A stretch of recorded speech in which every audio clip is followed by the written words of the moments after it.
Lotela Milobo South Sudan ki Uganda magana la komte kwa arkidi nigurwate Gulu City kanyama matut kitmekelo kuchi Lobo South Sudan man kimapol tipiritin ilorange mojuin.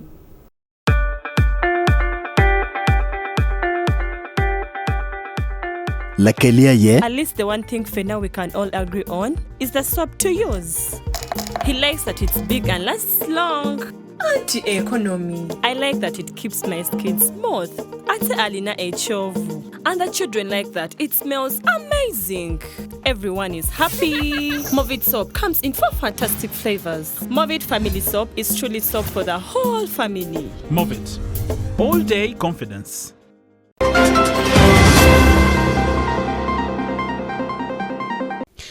Lieutenant Makibero is St. Jude Children's Home Matiba Degalaipi Division Guno Kony Mijamia Chama. Cham kegi, meal kegi, fort magin bukerene, cham, I enjoy my point to Jomo Kennedy and Marketeer, my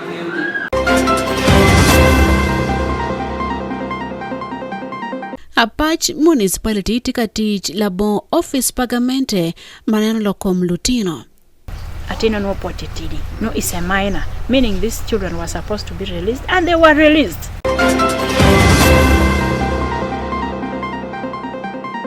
Kadong lutela dini kita kwa Roma Uganda ki South Sudan nguyero dul matikilo member biro meneno kitmanyamo lok pikuch ilobo South Sudan. Munni nyolo mawaha wala chunji kum Lobo Sudan. Lonyo mati South Sudan dit marach. Munni gubulu bedu kichana bula dongo tamo midwogo chien duogo ne donki duogo kiyo mapat.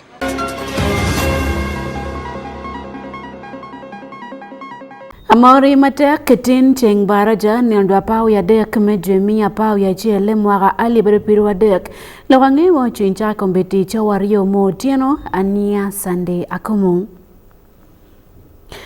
Lotela dini kite kwa haramagiti katela ilobo Uganda ke South Sudan ko berupen kanano matut kitmekelo kuchi Lobo South Sudan.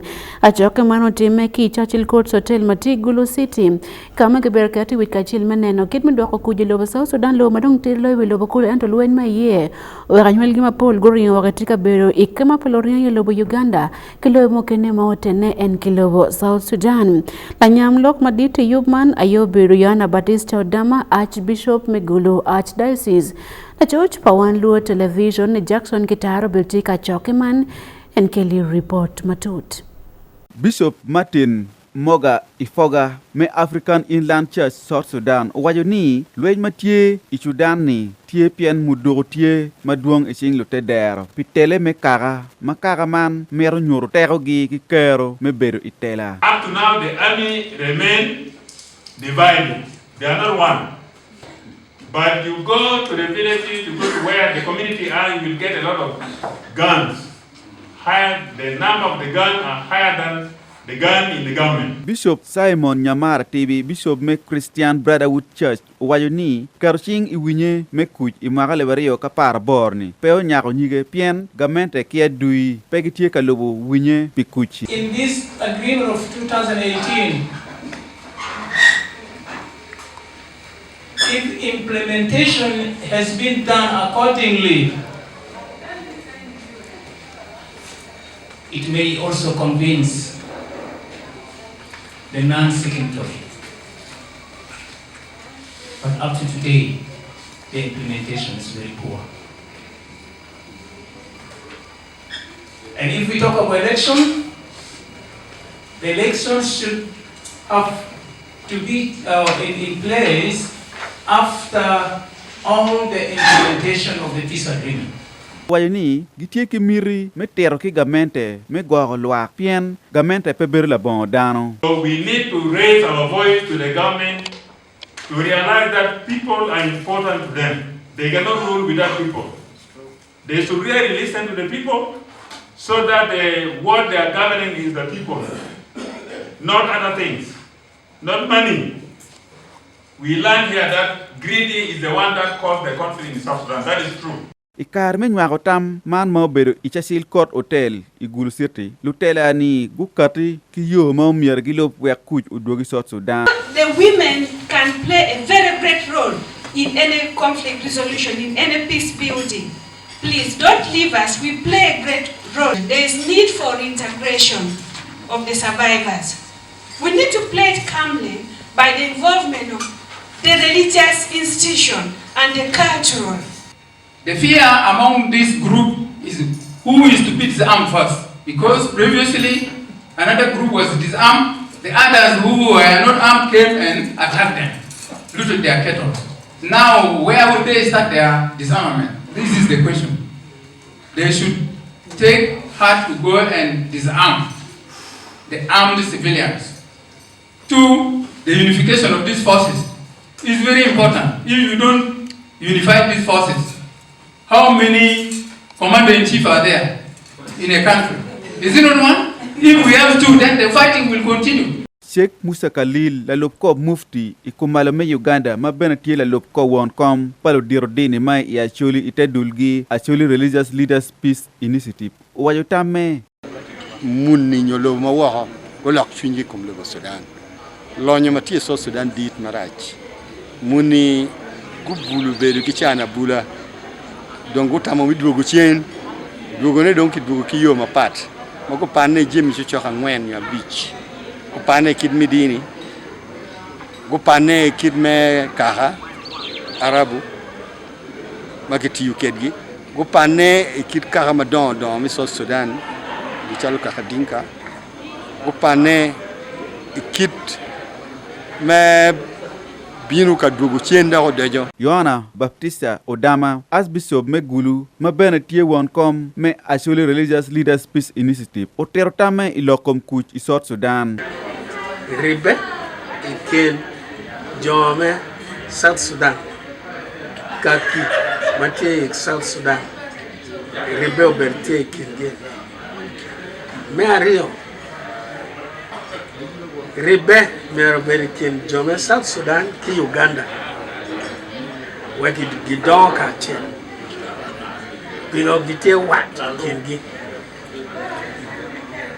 South Sudan Tie Wang It make kaki mate tung malo kan kaki mate tung malo and wengo I kichuda so gite one it the look any we take a wajuni what in America bale Lutela ni gukati kiyo maumier gilo wekuj udogi sot Sudan. Dogu ye alumema bero Mayona Baptista Odama obitele wigi mimiyo moki embassy me sot Sudan ki ministry manen kob mawaro ilo Uganda. Pe Wan Luo TV and Jackson Kitara Igulu City.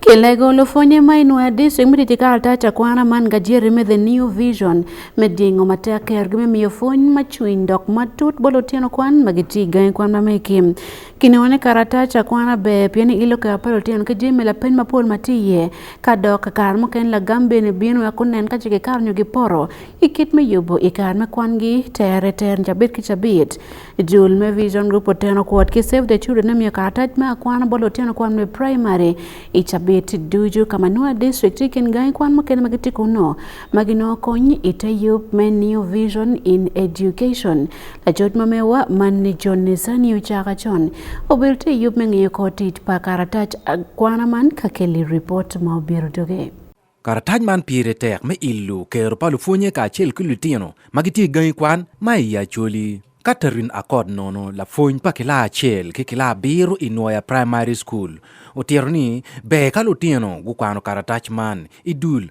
mekelo aloga ikwangi ma pul kargi neno ni ngo machika bino Sunday vision neno ni manu lu fonye school kanya para ye go setting ukwalo ni roma ki ngo ma lu fonye ma megi me class tukati mane o mi o wero wat dugu ma be adi dai kin lo ten kwan ki lu fonye ki gen ben bitong timater lo tino kwan itigi gen matere comme do fonyi mamegi ingo magitimo papa ki yene bene aneno bedo ka chele ke lo kit metela mabe ki no tino kwan der bene ya gigene wa bedo kanena ne piano tino kanyu ko tam ya gigene gen wen ka go bedo gena bichi group ya gigene tino gena bichi wengi bi malo ka presenting nyoka tiro kita gen gi o kede ila gam ma chalo yanone Chi mi ya gi kan lutino wen gi building gi na confidence. Gi bedu gi kero metiro lok. Ma ñu tiro ngech ma gen gi no ki ko karatach ma de me mer gen gi miyo kanyo kene. Pire te kum kare ni lu fonyo miero guti karatach akwana me konyo rocho fonye. Simon Peter Oola en la fonyo me Luliang Primary School. Ilungulu Sub-County Inoya District. Kabepa karatach en me niyo vision ne. Konye tit mapol mi achiel. Watiyo kwere mi achiel child learning aids. Icha mi miyo ngech kilutiano. For integrating icha mi ngai kilutiano ai me ario lutiano gi tiu kwere me beru updated pian cha kene di muken no time no ka ta de oli tap or we ko ngai kara to gudo kara di meti wa kere muken be wa tiu ki new vision pa ba ka ta di me kono wa yo ma cha kene mi kele la mindset por teno mindset change teno kene mo kene ki tiar kere gang kere en wato gini kone ken mi ngaw ken mi construct sentence. Joyce Adong entila funy me Godmu Primary School I Prom Sub-County Inoya District. Ni sopa in education watiu kere ni art kwan konyo an me yupo lessons today. Piane no learning aids do not ngari kamoni amne chalo mano chalti yeni chalo katika fonyi lakum le manonga gangwa kano chalgwa chakaro kano chaldiang chakaro anyoro kuluteno chawa no lesson kwani luteno wa luteno beri kemere matahalda. Lutino kwan kono karatach konyo gi iyo ango. Kanya tiki lutino kwan me Luliang Primary School ka chel ki Nuoya P7. Ania kinyoni la kun esta ki apan kila bea newspaper kita konyo wakirni wako environment wa kira kere chala plastic kwano ne plastic chalo koji one yubu jeme mo yubu wa art anena mawa fonye kere ki newspaper pan kla bje One newspaper to the corner, to give me child labor. A bird of a discussion with my personal pony. Nyangan. Grand Rodizer. Apa, like the newspaper to choir. You may do that, Carol. Come on, get your passport. I have a farm, no any SSD. Bag, that one, no longer. Pirete me tich ki karata jakwana me konyo rocho fonye ilo bacholi yo me kwano choch ki loko le mono wa ikatu peny bene. Pi Wan Luo TV, Jonisani Uchara Chon, Inoya District.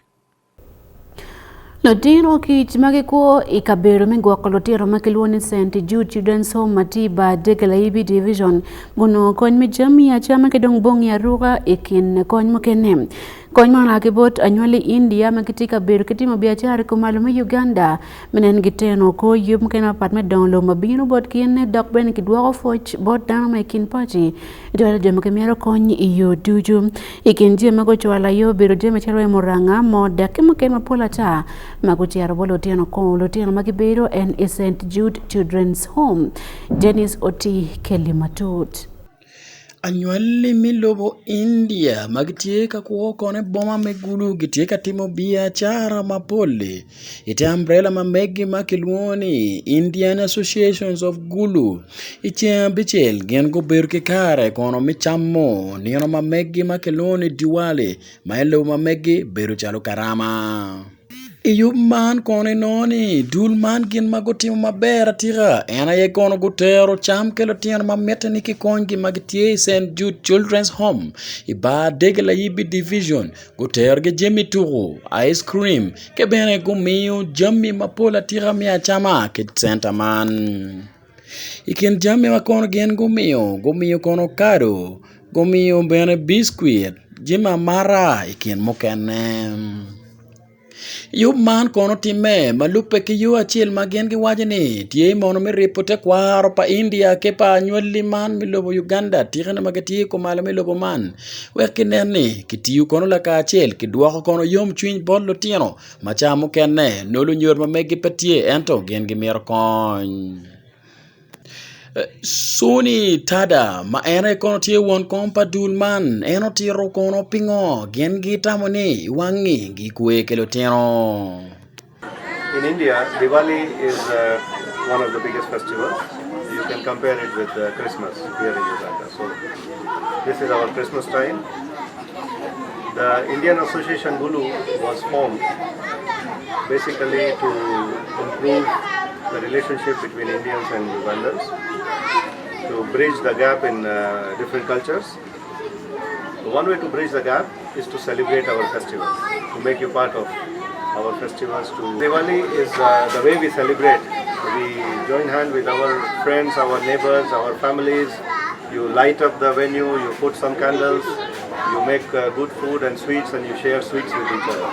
St. Jude is a very prominent organization, and they have a number of children. Some of them are disabled, some of them are suffering from some ailments here and there. Naturally, the children are having some challenges, and it was our purpose to make them happy. Even at least for an evening, we want to make them happy. Mego Josephine Gweta matie kono ngar maloyo center man ufoyo matera tira do paro dulman pe mij makono gen gomio dok eno logo matut kon wajo ni Indian Association manyoru ni one way mo aki du mapapa moromo ripe yowe mapapa tin kuno ni pire technique ripe kedwa ikarman menyoru ni wandana chel nyimda chwich o mare maripe bene kakiwa mapapati kelwa kachel kakiwa eni kawangio iye wanoni akora ni timatitidi wemgen kunoni bekedwa tin cham kegi miel kegi fort magin bukelene cham I enjoy my point to jomo kene bene matitie ma wangiogi मुझे भाई आप उसका हाथ में रखो इसको ना इशारा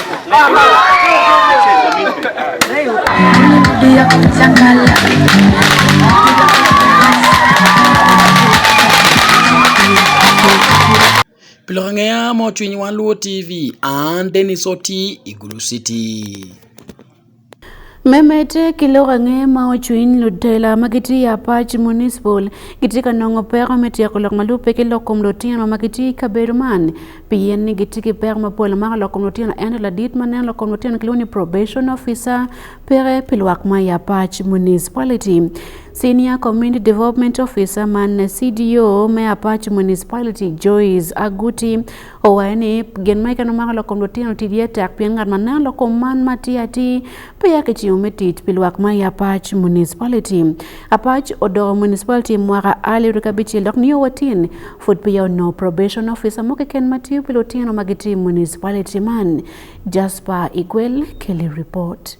Konyo otina atino tia modo hatek ya Pach Municipality mana chala dogi me otina atino pedong iberi ke kar menu kony ibodjo amir kony korgi Joyce Aguri amobero Senior Community Development Officer ya Pach Municipality otiro ngomi otina atino ameti ya Pach Municipality pedong otino kony ibodjo amir kony korgi. Up to now I don't have the probation and I don't have the labor officer, and now the areas of social protection is so much demanding. Sometimes I'm supposed to coordinate with the police, supposed to coordinate with the court, and now you realize that when I don't have the probation officer, I am supposed to rely on the probation officer of the district, because issues to do with children, it is supposed to be handled by a probation officer. Now the probation officer of the district sometimes is not there. Kony magi ameo tina mo toro twergi mirni mir nuongini kedang tina magame otimo bal dang mir nuongini kony bodjo amir kony korgi. I had issues of street kids. I had to run around here and there to ensure that first of all they had to stay in police for a number of days and which was outside the law. To do with human rights being actually the person would just say, can you open for them the door so that they walk? First of all, they had stayed in police police because they were either resettled or they were remanded to what? To the remand home. Age of criminal responsibility begins from apara what keranyim apara dwa kereping atino no potitidi. No, it's a minor, meaning these children were supposed to be released and they were released. But were we supposed to just release them and then they scatter like that? No, they were not supposed to be released like that and get scattered like that, because at the end of the day they're going to go back to the street. Jokene, they were taken to Olele here. There were 14, but out of 14, 3 of them were released because they were minors. Muhapara, one was 7, one was 11, and then the other one was, I think, 8 years old. So these ones were released. Actually, one of them, probation officer, took him up to home because that one was too young. The probation officer of the district took him up to home. Along a mobile senior level officer ma pa district kontia koro office me probation officer manna ame bo ko komotino o tirni mano tino maga medang berker kar meti mobile ka mitoni gog ya ber at least how do we have like a remand home in Lira, or even in Apache here, at least handling the issues of the children would be easy, because in many camp convicted at least no nyo better like in Lira nyo can kakateralis nyo cheki and then you know kind of routine sometimes like issues may transport your there are no provision immediately after the court convicting the child. It is now the responsibility of the probation officer men and where to transport this child. The way you will transport is not an issue of the magistrate. Ameti kerotino gi kuno nyalo keremon yaha ame nutor gi po nyamo in a situation amati till less than me purpo to mo habe ki ko ni ateni we put on the over no but papa ka handing over you may be through the consent of the mother ka to tere ge chunyu we no ramo ge endo chunyu we ni atenda be go papa is fine, but in a situation ame toro potikere mare come teni potini en porte mete kere goko no, there is nowhere me pakoramo konega martin forcefully however kado tunumaha be you don't chigi papa mete megam ilo kere Wan Luo television I chabin man ilong otir ngomio tawni manana bo twer tino mir bedatie. Before one handing anything, we have to look at the condition you get a quarter now or you can, because my here me go near come cannot in our boy no, because boy are there over cutting from this office to connect from today in another man because they are papa may you tell me to bakatin every champion die ticket may not be willing. You champion critically chewing a mark bear. So we have to first know condition a Martin around the by team assessing. How to say team assessing the environment Martin of the return I think around about papa. Then it's okay. Joan apio a mobile lob RDC mapach or tete on your better chock rotinagi. What is the foundation you are laying in that? The foundation you are laying right now is really determining the kind of life you're going to live when you retire.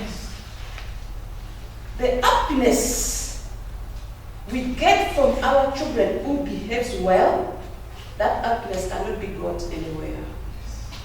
And the disappointment we get from the children we live with them, that one cannot be measured. So it begins right from when the child is young. That is when we begin building the foundation. Below Wan Luo television, just Pegwell, Yapach municipality. Ki West Nile I City mi Arua lotino kwan kilofuna makiti gang wana part pangiti City man guyueyo digwide kabene guyubuleo me kabero palwak kamati en I City ni eni mano bero botuta gime nyot la bol mabe bol wakni peratek me gwakoleo Dr. Tualo Mirdano makin pochi ayo kat katirie piene nen talotika no rokum lotela makiti City man me Arua John Paul Opiola George pa Wan Luo TV I Arua City Kelly report matut ikom yuban. Geoffrey Etoma aidi Megangwan Springs Nazarene Primary School Matia Arua City owaini yubgitie men rueyo lofune dujo kloteno kwan magiti City man uwe kuchak tich mekelo leo mekabero gidong leo mekom I City. When I say teachers of Arua City, these are both in public and private schools. So long as you're a teacher, you are teaching in a school in Arua City, we have come together under the umbrella of Arua City Teachers Corporate, and today we are engaged in the activity of keeping Arua City clean. We would love to hear people talk about a clean Arua City. We would love to see a clean Arua City that we live in. And for us to say we want to have a clean Arua City, we must have our schools clean. And you can't have your school clean and then the other parts of the city is not clean. So we have come together and said, who are these people throwing caveras in any part of Arua City? Somebody eats something, cavera, and throws it anywhere. You drink water from a bottle, you just throw it anywhere. So we would love to say that as teachers of Arua City, as a community of Arua City, we must embrace a way of keeping our city clean. And if we're going to embrace a way of keeping our city clean, we must take a responsibility and be part of the cleanliness of this city. And why we have brought these children on board. Chandia Ronald ladit maloyo fonye ya Arua City owaini piere tektotual ni yub marom yoro betie kawe foilo tiano kwan kilo fonye pitut mameke megwako leo pilwak ma ya Arua City. This means that in the city here everybody matters. We must instill that aspect of hygiene in learners at the early stage, and the people must know that these children, when they grow up, they grow as a responsible citizens of the country. Jamal Nasur mati kansela machung pilwa kamai Tanganyika loa owailo funi pigi tego tutuale lokom don lobo ikelo alaga ikomko padano ikit menino duju.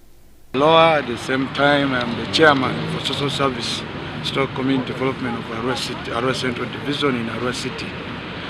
Basically what is happening today, our target is as health being one of the priorities in our life.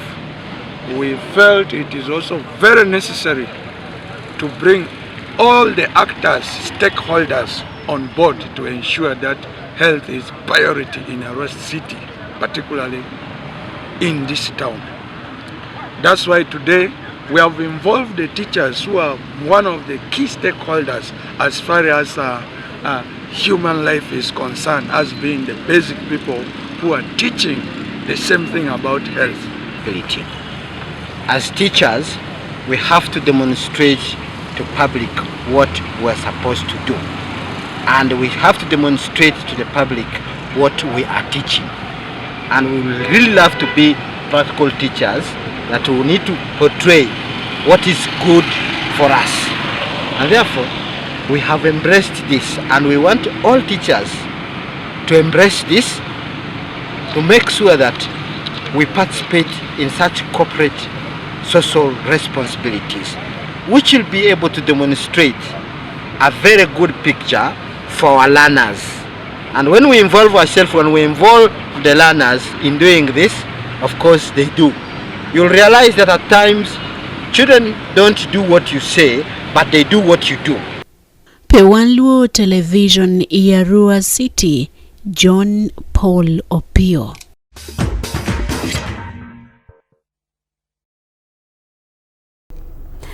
Elokom turo gweyo dilo irome fufa big league kitum jabit maokare no bermalia tikini pa Jula Lions FC mepade district kidong Tanzania FC megulu tum gola chele komtongweno lodge ocherobot pa Jula Lions FC. David Magere oberutie baturo wanen report kiboten. Ituro dilo fufa big league mobil magwa tutwal I chencha berotiano iba monmati Gulu City pa Jule Lions FC me pa de district Ogoyo Tanzania FC me Gulu City gola ochele kum tongweno yo dilo fufa big league pe season alibario kipiari bario alibario kipiru dek inoni pa Jule Lions FC kono turu man lukilu turabo ngwen keken e kuma par cheli karma lu tukugari okolo guno red card nyogin magwai send off inge gien gote mobile ki bat malope ke ngol pa referee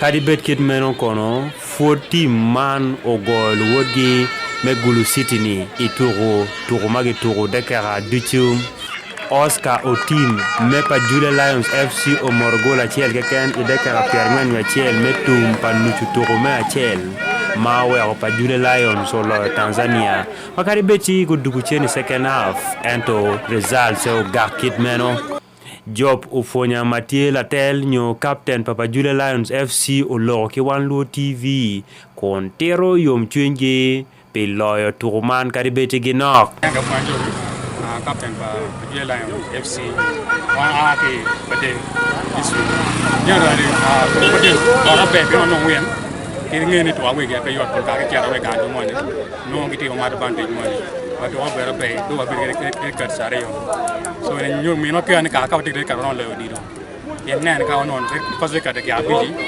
en se ka de ka bi ya ka no se ka de ka ba no man di la la ko la chen generally pe on be tie e body Paris man on always kai jam it be bias you want because there are some cut mano pe not part to one I can have me no ma re and the open on is having red card no yellow card but our opponent team you know he war because new lack of justice some can to be coming when you just can so ngamu dan just mano no ti book already the yellow card but no different now do red card Tutemino lokibolo lojme Tanzania FC me Gulu City kono polare e karma Wan Luo TV openigi ken pegori loki Wan Luo TV nan chalo pe wije enta tirane pichwe chwin peronyo turuman karibeti gen gubero wen diba inoni turuman kono bel turuma ge tutwal magero bel iema tek tutwal ikin lu turu kilo turu lu wodge lo turu kilo ngolo dilo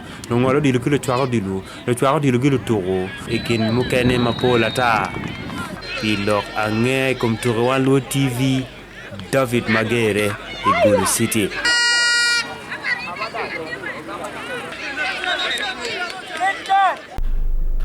Forage madie tipe report maukati weng pe intin ilorange mauchunyo oyage kipa yugman ania Sunday AKUMU